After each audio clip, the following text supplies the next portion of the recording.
Hi everybody. I'm just checking to see that when you log on, let me know that you can hear me okay. I have a new microphone that I'm wearing today. And hola hola, it is Friday again and it's time for a bariatric chat. So love this space because this is our space and our time to discuss issues that affect bariatric clients and just to talk about bariatrics in general, right? So it's a big, it's a place to gain knowledge. It's a place to help us on the bariatric journey to improved health. And so why am I talking about bariatrics, right? Who am I to talk about bariatric topics? And who am I to tell anybody how they should eat post-weight loss surgery? It's because, Sandra, Desiree, thanks for joining in. It's because I'm a bariatric surgery coordinator. I'm an RHN who specializes in bariatric nutrition. I've coordinated your surgery for most of you in Mexico, and I work with our clients, giving them the information they need to be able to hit their long-term and their short-term goals. So, just before, Darlene, hey Darlene, I emailed your friend actually. Sandra, I'm in the petty chair. That's fine, Sandra. If you win prizes today, I'll let you know, okay? So just before getting into our topic today, if you don't already have one, I have the restaurant cards here. I know most of you have one, but if you don't, reach out to me on Messenger, give me your address, and I will send you one in the mail on Monday morning. The restaurant cards, so they offer discounts. Some restaurants, when you go and you show them your card saying you're a bariatric surgery patient, they'll allow you to order smaller portions. Or they'll allow you to order off the children's menu, which is probably not the healthiest idea most of the times, but sometimes you can find something on the children's menu. Or an appetizer, right? You can order an appetizer. So, also, I have a really cool giveaway today. I'm going to give away, at the end of the video, I'm going to do a draw for, I'm going to show you the toys. Hey, Patrick. I'm going to make a draw for this. Someone's going to win one of these fun, cool toys.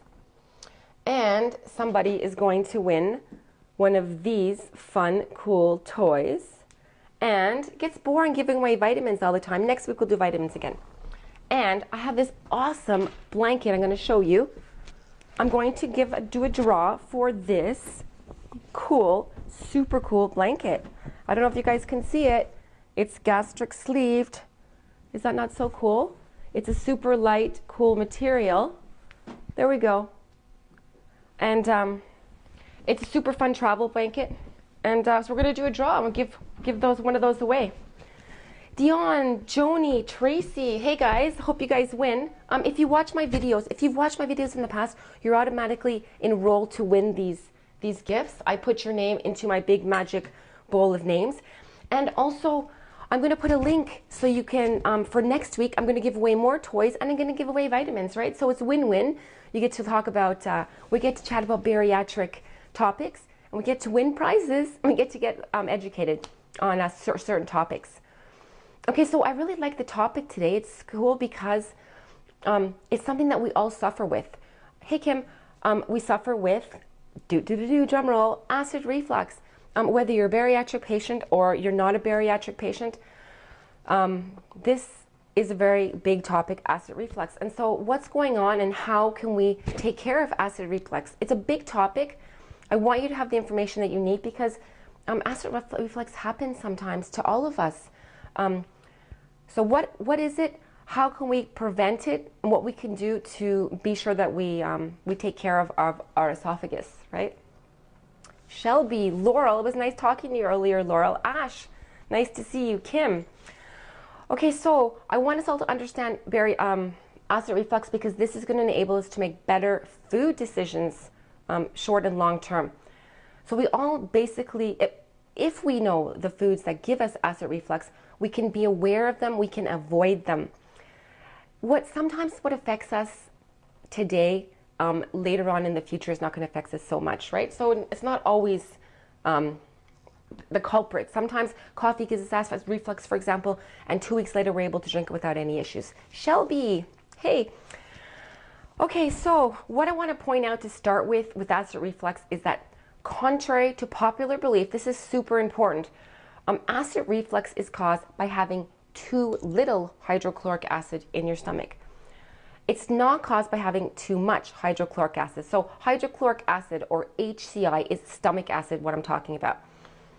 If you ask most acid reflux sufferers, why do they think they have acid reflux?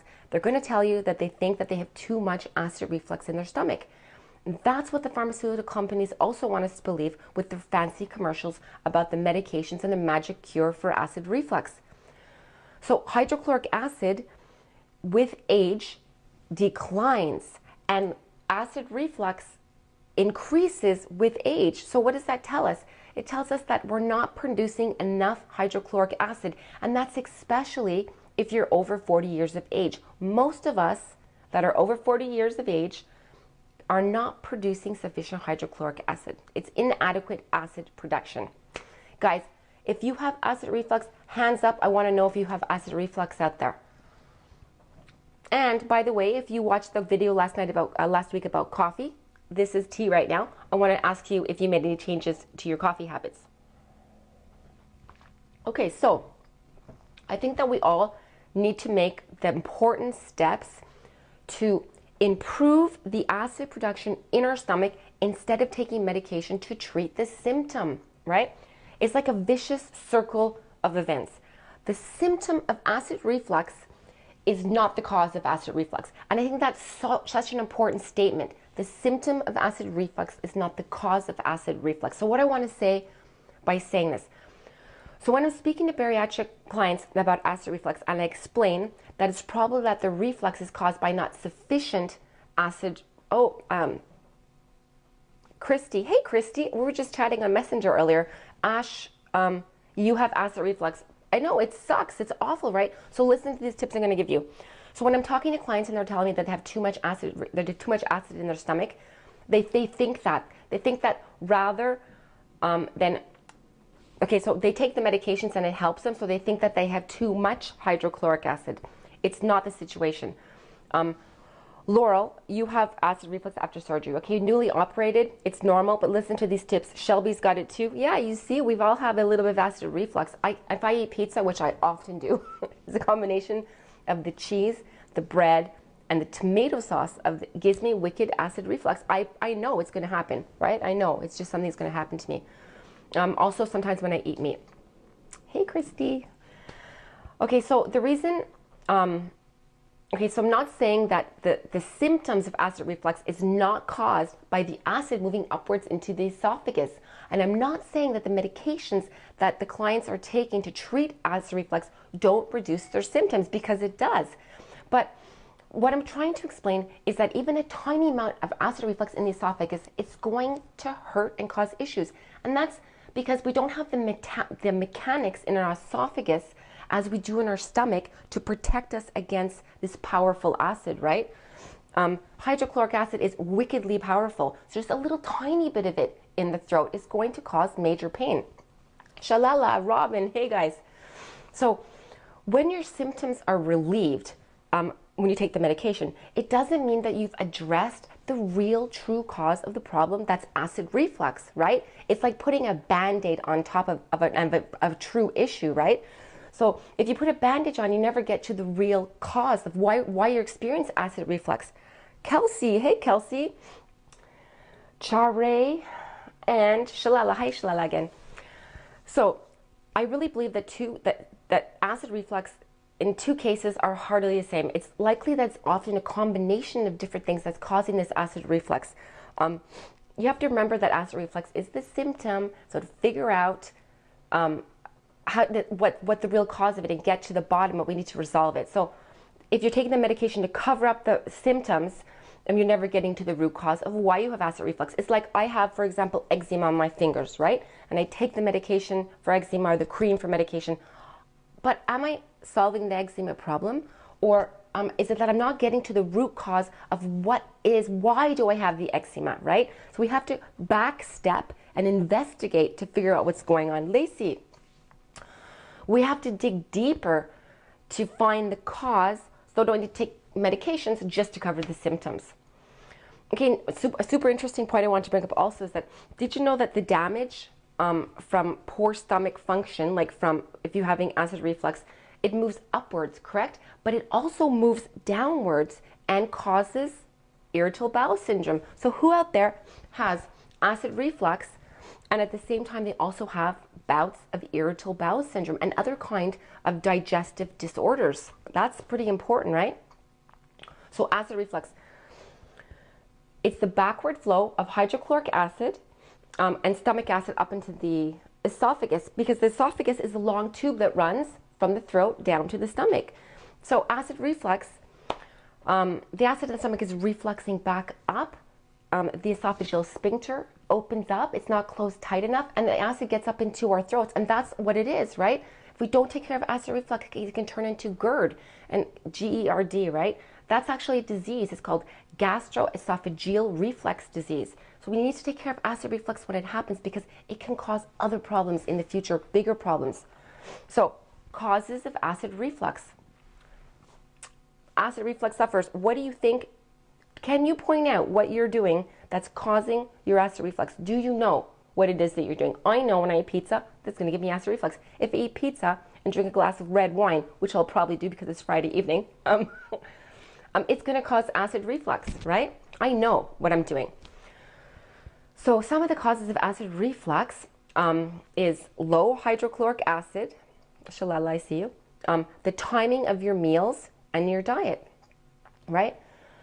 Grease. So Shalala, if you eat greasy food, you find that you get acid reflux. Exactly. You know the cause of your acid reflux. And then you can decide, do I want to eat the greasy food and suffer? Or I think also sometimes when our stomach acid is not balanced, we get more bouts of acid reflux. It can be worse sometimes, right? And then you go through a period of time where you're feeling pretty good, and then that same greasy food will do it to you again.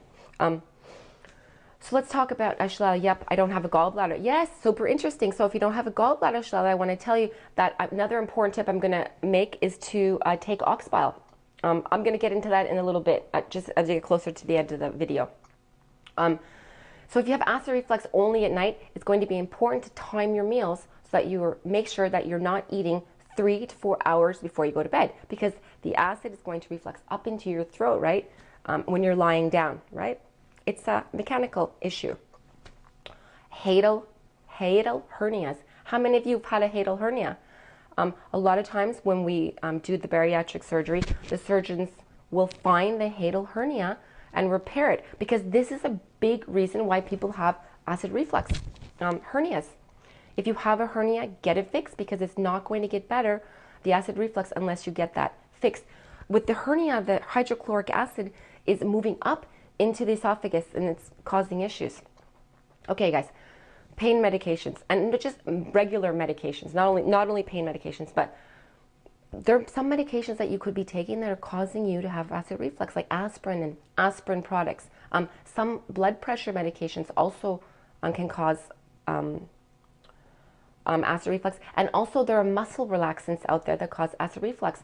So if you take any of these medications, have a chat with your doctor to see if maybe you can change the medication and improve the acid reflux. It could help, right?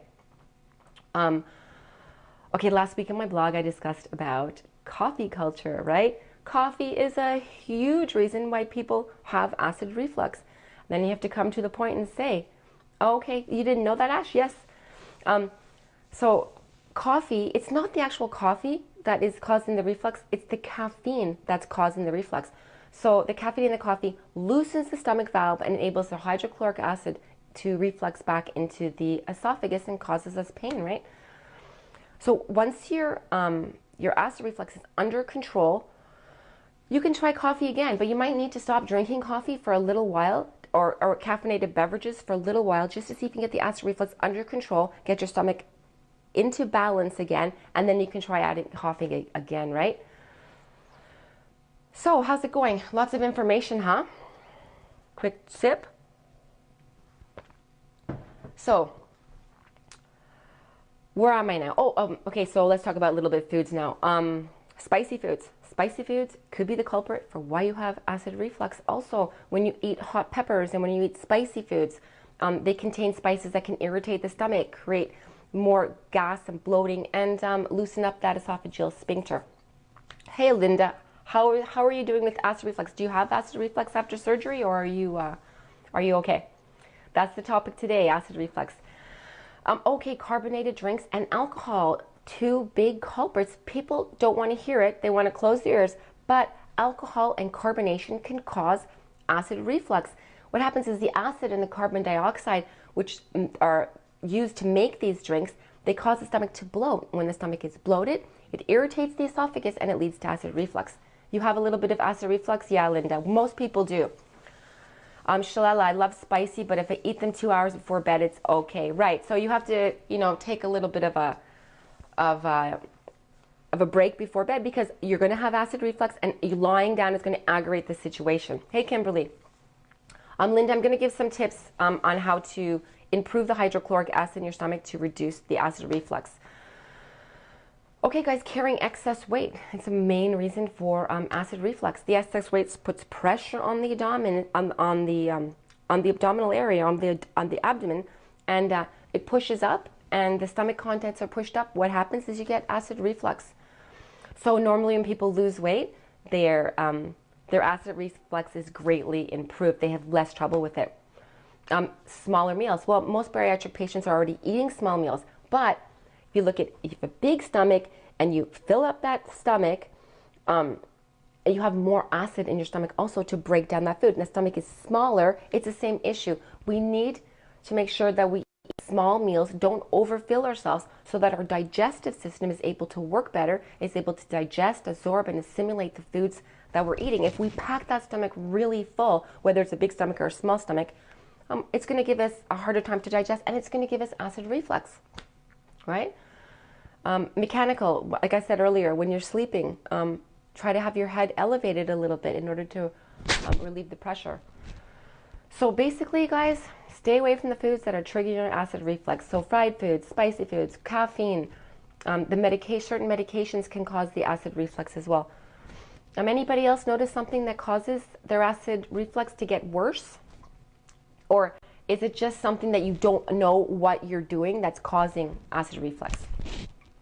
Common foods, for example, tomatoes, tomato paste, citric fruit, fruit juices, fried foods, chocolate, coffee, spicy foods. So Lola, hey, okay, so now that we talked about acid reflux, Joan, hey Joan, now that we talked about acid reflux, I want to talk about ways that we're able to increase the hydrochloric acid in our stomach in order to have better digestion, have a stronger digestion, because this is the real solution to the problem, right? It's not masking the symptoms by taking the medications. Hey, Jesse. Okay, my favorite way is to help the hydrochloric acid in the stomach is take a cupful of apple cider vinegar in a half a glass of lukewarm water and drink that first thing in the morning. The raw apple cider vinegar is going to help increase acid levels due to its acidic properties. Apple cider vinegar, I don't think it's going to be something to cure cancer, but for acid reflux, it's awesome. I talk to clients all the time about acid reflux and apple cider vinegar, and they have great improvement. Great improvement, okay? So another suggestion, I mentioned this early, is taking digestive enzymes, especially if you don't have a gallbladder, because you don't have a gallbladder. That is the little purse that sits underneath the liver that collects the bile, that when you eat something fatty or greasy, the liver, the gallbladder releases the fat, the contents in order to help break down the fat. So if you don't have a gallbladder and you have a hard time to digest fatty foods, take some ox bile. It's natural. I have Ash is saying that's what I do every time, apple cider vinegar. Oh, I'm going to give you another hint too. What if you're allergic to apples? That's a good question. Let me do some research and I'll let you know, Shelby. If I was allergic to apples, I'd be kind of scared of apple cider vinegar, but let me do some research. Shelby, what you can try is digestive enzymes, though. They really help. Digestive enzymes are natural. You can take them as long as you want without having any bad side effects. You don't need to take them all the time. Just when you have bouts of acid reflux, it helps you break down your food better. It makes a huge difference. For example, is anyone out there taking the enzyme BINO? Gives you gas, affects your stomach. The BINO it's a digestive enzyme. It's going to help you break down the beans, helps you not have so much gas, right? They really work. They're really amazing. Ox bile, you can get it from most pharmacies. You get them at health food shops. You can order them online. If you have acid reflux, give this a try. And you know what? It's not going to cause any bad side effects. Cool. Hey, Chris. Okay. I'm glad you're going to try it, Shelby. Good. Give it a try. And let me know how it goes, please. So make sure that you are chewing your food well. Your first line of defense for acid reflux is to chew your food really well, right? Eating small meals and not drinking at the same time is also going to help this. So let's help the digestive process by chewing the foods better, slowing down. When you eat and drink at the same time, you dilute the stomach acid, right? So you're making it harder for you to digest digest the food in your stomach. So I think I'm almost done here. What else did I want to say today? We're almost ready for the draw. That's good news. I hope that you have a really good understanding now about acid reflux and what you can do to prevent further bouts of it. I mean, it might take time. I mean, it's not magic. And especially if we're trying to do this the natural way, we're trying to do this by increasing the hydrochloric acid in our stomach so we have better digestion. It's going to take time until our stomach acid balances out, right? Guys, stomach acid is our friend, right? That's the whole thing I want to say here, is that it really is our friend. When we have acid reflux, it's not because we have too much hydrochloric acid. It's because we don't have enough hydrochloric acid. So hey Adela, Stephanie. So guys, should we do a draw for some cool bariatric fun toys? I'm so excited. Also, I'm going to put a link at the end of the video, and I'm going to put a link on Facebook probably tomorrow. I have a draw next week. In order to enroll in the draw, you just put your email address and your name, and you got to automatically get enrolled in the draw. Next week, I'm going to give toys and vitamins and programs. Oh my goodness. Shala, I try not to drink and eat unless it's necessary. I totally agree. Bariatric #1 rule, right, is not to eat and drink at the same time, right? We need to digest our foods properly. We don't want to push the food through that bariatric pouch quickly. Stephanie Sargent, yes. Let's see who's going to win. Remember, if you've been watching the videos at all, and I know that you're here, you get enrolled into the draw, right? So this week, first up, okay, so I want to draw first for this guy here. You see him? So cute. Okay, so here we go. If you win, I'll reach out to you on Messenger afterwards. Okay. Shelly Cates, you win the little bariatric toy. I'll put the link also for Amazon where you can purchase them. You win the first gift of the bariatric toy. Yay. And our second is for, I'll put that next to her name, Shelly, so I don't forget. Okay, so the second one here is for our super cool keychain. I think it's super cute. Okay. Not looking at the bowl. Oh, I just threw a name out of there. Tennille Phillips. Tennille Phillips, you get the toy. So I'm just going to put that up the side here. So you will win that. Okay, so who wants to win the bariatric blanket, right? I'm going to show it one more time. This is for the blanket. There you go. Big bariatric blanket. And it says sleeved on it. Hashtag sleeved. Okay, so let's see who's going to win the blanket. I'm so excited. You guys hear me okay? Thumbs up, you can hear me. Hey, Lori. I'm giving away a big bariatric blanket right now. Okay, and our winner is, here we go, Tiffany Webb Tucker. Yay, Tiffany. Yay, you guys can hear me. Cool. So you just won this big, beautiful blanket. I'm doing a draw next week for more. I'm going to give lots away next week. And once again, I'm going to put the link there. So I'll reach out to Facebook on Messenger and let you guys know. Any questions about acid reflux or any questions about anything before we get off on this beautiful Friday? All good, guys? All good? Bill Jin from England. You know what? We're just about to sign off, right? Watch the replay. It's a video about acid reflux. Guys, Lori, I'm sorry you're on late, but watch the replay. I'm going to go ahead and post it in a few minutes. Any questions you guys, oh good, I'm glad, Shala. Any questions you guys have, you know how to find me. You can reach out to me Messenger. And I wish you guys a super awesome, amazing weekend. And I hope you don't get acid reflux like I'm going to get later from eating pizza. Have a super nice weekend, guys. Bye for now.